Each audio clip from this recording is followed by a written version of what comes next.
Republican Congresswoman Marjorie Taylor Greene is doing whatever she can to draw attention to herself, this time claiming that her and AOC have agreed to debate the Green New Deal publicly. Have they? More on that later. But I'm going to get into this, and I'm also going to show you a crazy clip from Marjorie Taylor Greene. I mean, there's countless of them. I just saw this one pop up, so I'm going to show it to you. And I'll give my thoughts on whether or not AOC should debate Greene on this issue. But first, let me show you how this all started. So New York Post here saying that earlier this month, Greene challenged AOC to a live televised debate on the economic policy behind the Green New Deal. Quote, "Since you sponsored the Green New Deal and have a degree in economics, I'm sure you are more than qualified," Greene wrote on Twitter at the time. Quote, "I just have a degree in business admin and have owned a construction company for 20 years. So it went from this to on Wednesday, Taylor Greene tweeting out this saying, "I'm glad I ran into you today, AOC, to plan our debate about the Green New Deal. After I finish reading all 14 pages, like we agreed, I'll schedule time for our debate." Now, the first giveaway here is that she didn't even read just 14 pages before deciding that she already hates the Green New Deal so much that she has to debate AOC on it. Showing you this is not about the ideas in the Green New Deal. This is about Marjorie Taylor Greene trying to raise her own profile by picking a fight with AOC. The next day, she put out saying, "I read your 14-page Communist Manifesto." More on the extra S that Taylor Greene adds to some tweets later. "Looking forward to debating you." Okay, well, apparently Greene here seems to think that they're going to have a debate. I'm leaning towards no. AOC has not said anything about this. This is completely one-sided. Even Mitch McConnell has called out Marjorie Taylor Greene's lunacy, calling them her lies loony lies and her a cancer on the GOP. Taylor Greene is so destructive. I mean, look at this mask. Trump won.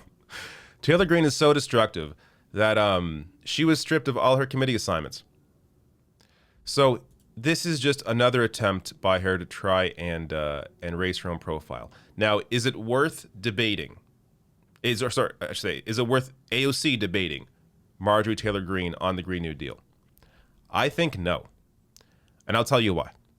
You have to think what the goal would be for a debate like this, because you're not going to change Greene's mind on the Green New Deal, obviously. So the point would be to try and educate and change the minds of the public who don't agree, who don't support the Green New Deal. Well, the vast majority of people already support the Green New Deal. So Data for Progress here, and there's a number of polls I'll show you. Data for Progress here with the smallest text ever. But the bar graph here says strongly/somewhat support up to 60%. Meanwhile, against is about 30%.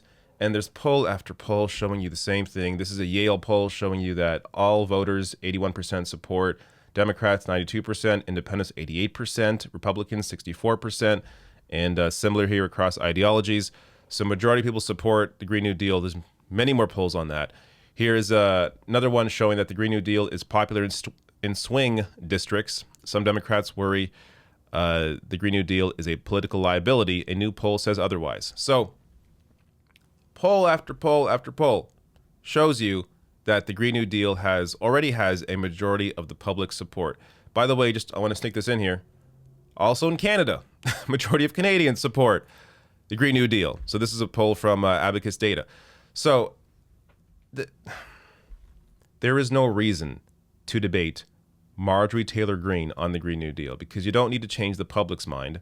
You're not going to change her mind. The actual barrier to the Green New Deal, to any real climate change policy, are the politicians in Washington. So they don't serve, as we've gone over a million times, politicians, lawmakers in Washington do not serve their voters. They serve largely their corporate interests, and billionaire donors.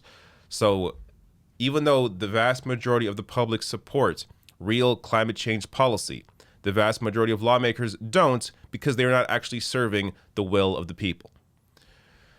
Now, let me get to this.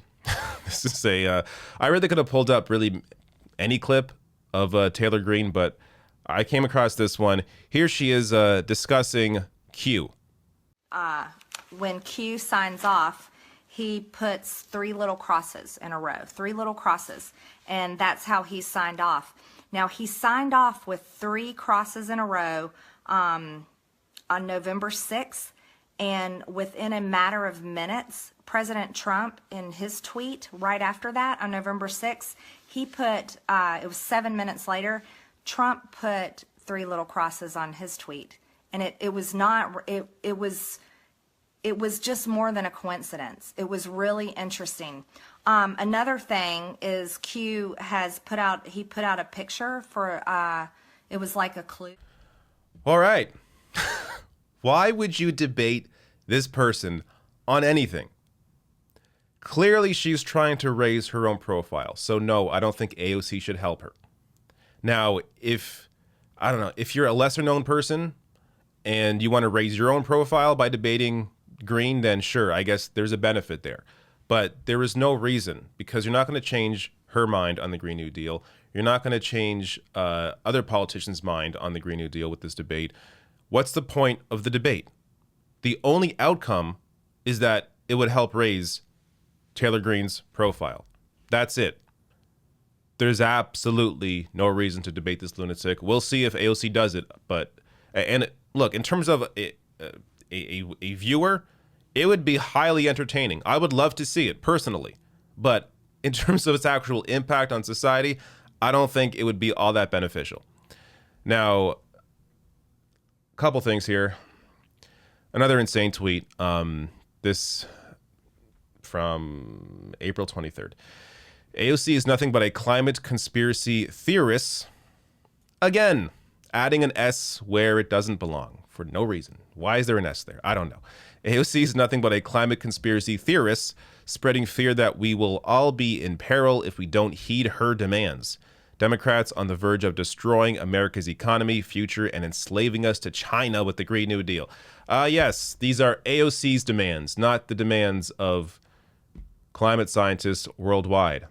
That said, we had 12 years in 2018, so we now have 10 or 9 years left to limit climate change catastrophe, warns the UN. So this is not like, what would be, this has to be just pure projection. What would the point be to bring up climate change policy if it wasn't based in some science? Obviously, the whole point of the Green New Deal is that it's actually listening to the science. It is listening to what needs to be done to curb climate change. But no, we instead should be listening to Marjorie Taylor Greene, who fell into QAnon. Yeah, I think it's clear here why there is no point to this debate.